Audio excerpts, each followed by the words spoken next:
let us actually take time to look at the names that have been mentioned in connection to Chelsea manager job now.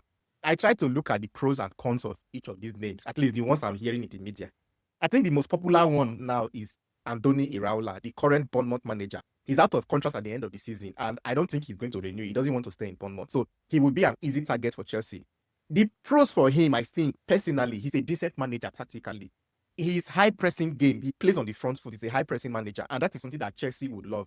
In fact, this season, not just this season, since 2023 when he took over Bournemouth, that Bournemouth team has had the highest number of counter pressing that or turnovers that ended up in a shot. What I mean is pressing a team inside their own half, winning the ball, starting an attack that ends up in you having a shot on goal. Bournemouth has been the best team in the league for that since 2023. In another news, Chelsea are second best in that in the league after Bournemouth. So he has a style that already mirrors what Chelsea are used to, both under Maresca and under Rosinho. That is potentially a good thing. And then it's how Iraola has also dealt with young players. Bournemouth lost players last season. They sold Dean Howson to Real Madrid. They sold Kekes to Liverpool. They sold Semenyo to Man City. That was in fact, the whole spine of the team was sold. Iraola brought in young, fresh players. He was able to build them into the team very quickly, and then Bournemouth were still firing. They are both Chelsea on the table. So on that, if you look at every metric of it, Iraola probably is a decent manager. Tactically and otherwise, he is good. And I also think another positive for him is that I think coming from a small club and coming from a club like Bournemouth, and given the fact that Bournemouth sold all their good players, I'm guessing that Iraola did not really have a say in the transfer business or how the club was run. So it's the same at Chelsea. It's not going to be any different for him. He can come in and he can blend with Bluco's or Todd Bowley's pattern of doing business. My only worry about Iraola, and this is not about him in particular, is that managers who you think have overachieved in small clubs, my experience or my observation in them in the Premier League is when you take them to a bigger club, they are more likely going to draw the bigger club down to the level of the small club they're managing. It's the same way that Moyes, when he went to Man U, he brought Man U to the level of the Everton that he left. And it's the same thing when Graham Potter took over Chelsea. He brought Chelsea down to the level of the Brighton that he left.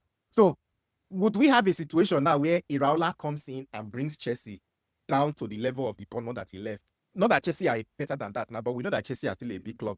That is my only worry about Iraola. Other than that, tactically or otherwise, I would 100% support Iraola. Now, another manager in the news is Oliver Glasner, the current Crystal Palace manager. The pros for him, he is going to leave the club at the end of this season. His contract is up. He said he's going. It's a good thing. He's a proven Premier League manager. He has Premier League experience. He has won the FA Cup with Crystal Palace. He has a unique style, the 3-5-2 style of playing, which he sits in a mid block and then tries to counter attack. I don't know if that will work for Chelsea. That's my only drawback with him. But the major drawback I have with Glasner is this. Is it the same thing I told you about Iraola? Taking a manager who has seemingly overachieved in a small club and taking them to a big club. It doesn't always work as you've planned. You think that they are bigger than that level that they are now. It's when you take them to a big club that you realize that that level you took them from, that is actually their level. Another thing that I have against Glasner, why I think he will not work at Chelsea. Glasner is a stubborn person. He has fallen out with Crystal Palace ownership when they were trying to sell Maguire. He fell out with them. In fact, that is the reason why he said he's not going to renew his contract. He wants to leave. When he was at Eintracht Frankfurt, because of transfer issues, he also fell out with the owners there.